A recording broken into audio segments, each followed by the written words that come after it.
Yo, peace and blessings to all my brothers, all my peoples out there. I want to get right into it. I want to talk about all these different people on social media talking about these rappers that snitching, talk about paperwork and things of that nature. First of all, when you talk about paperwork, half your dudes don't even know what to look for. They're not no lawyers. They haven't been in the feds. They don't even know what to look for. If it don't say 501k or cooperation in your face, that's the only thing you know about. There's other ways that people are snitching. There's other things that you have to look for in the paperwork.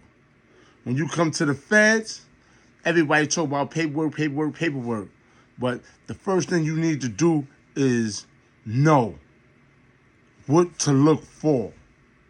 That's why we got people in the feds that work in law library that goes over the paperwork, that looks, because a lot of dudes come through the system and they have fake paperwork.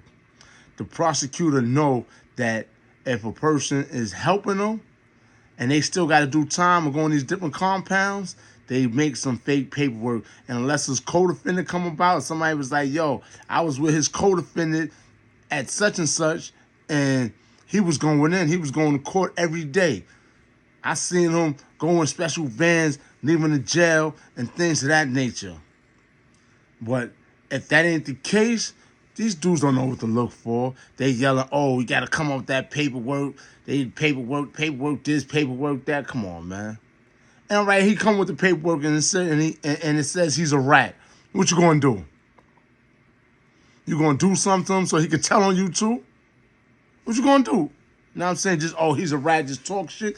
Don't you know in the feds, if you do some or you expose certain situations with people that's helping the feds, that you could get obstruction of justice charges, where you could actually do time now, get convicted, because you done mess up their case or who they was telling on or whatever case they was building on somebody. So you got to be careful when you talk about all this paperwork or dude ain't right or dude is a rat. No, it's more to that. Mess with these people if you want. Mess with the feds and they got a case, an open case going on, and you put somebody on point talk about he a rat and you mess with their case and see what they do to you. Especially if you in the streets, see what they do to you. You know, then you won't even know. If a dude gets pulled down to court, he already got his time. He's on the compound, and they snatch him up, send him to court. He cooperate on somebody.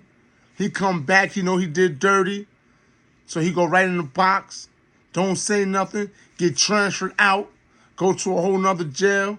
He got the fake paperwork, or he got his old paperwork, because ain't nothing in his old paperwork. And people in the new compound don't know he went back to court. And he walking around like nothing. Like, this been going on for years. There's ways to work around paperwork. And like I said, if you find out the dude is telling what you going to do, you on these streets, you going to risk your freedom? Leave your family because homeboy ain't right? Because homeboy told? Nah, you just want to expose him. Come on. Have a reason, have a purpose. And my thing is this. I'm not saying I'm cool with knowing a dude is a rat. I'm not in these streets, so I'm not doing nothing for a dude to rat on. I'm not around people. People that I'm around is on family time, on grown man time. It's all about growth and development. So I'm not worried about a person paperwork, and I'm not doing nothing for a dude to tell on me, because a dude don't got to be a rat right now to tell on you. You go commit a crime with one of these white boys or somebody that never been in jail and watch their ass mess around and tell on you. You get caught or jammed up and they got to do time, get taken away from their family.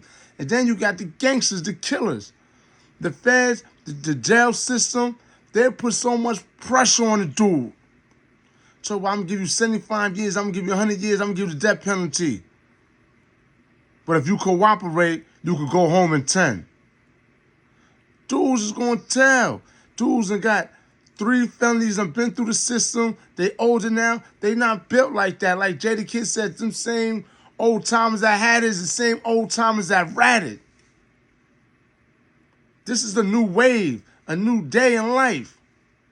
You be a fool to worry about. Mind your business. So you ain't got to worry about the less you know, the less you could tell on if you out there doing something. Mind your business. Do what you got to do for your family. Don't be out there in the streets committing crimes and you ain't got to worry about nobody snitching on you, nobody paperwork. Max B just came home, dudes just yelling paperwork, paperwork, paperwork. You know, he still got the wave, he still got money. He don't got to be around none of y'all. What y'all gonna do? Stop buying his music, stop playing his music? They're gonna boycott him? People don't stick together. Blacks as a people, we don't stick together. Oh, he ain't snitch on me. Oh, he snitched on some. Come on. It's messed up because when you tell on somebody, you take them away from their family. I've been told on, so I know. I got paperwork with one of my co-defendants sat on the stand on another co-defendant and was like, yeah, him right there. He did it and all this and just went in. Then he was on the stand like he was tough, like, yo, like what? Yeah, that's right. So you got rats and you got rats like Preacher. He done told on his kids. He done told on people. Let me see you approach Preacher. He's still a killer. Samuel Bull, he old now, but in his prime when he told, he had 20-something bodies. And he ratted. The average dude was going to run up on Samuel Bull. The average dude is not running up on Preacher. These dudes are straight up killers. But they rats, they told.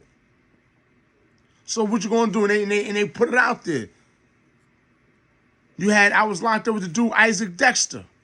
A lot of people know he's the one that was involved with tucking all of them. And he had something to do with the Tupac robbery in Quad Studio and Tupac getting shot. You know, he was in the joint. We was in MDC Brooklyn. I want to say the late 2000, like 2009, 2010, somewhere around there, 2011. I don't know. I was there for a little while. I can't remember the years exactly. But dudes were scared to say something to him. Dudes were scared to approach him. And he not no little dude. And he put in work. Only thing they do is whisper behind the nigga back, behind the dude back. Like, yo, you know he was telling, or you know he's this. You know what I'm saying? Go down on a visit. You see him on a visit. He got his little girl coming down, or his wife, whatever the case may be. They whisper and say, girl, yo, babe, that's the dude that shot Tupac. He's back down. He's telling. You know? Dudes is telling what you going to actually do about it. You know what I'm saying? Don't say, oh, dude is a rat, and then people put you on the spot. Yo, didn't you tell me he was telling? Didn't you tell? Now you like, oh, man, now you got to do something. If you ain't built like that, now what? Keep your mouth shut, mind your business. That's what I could say about it.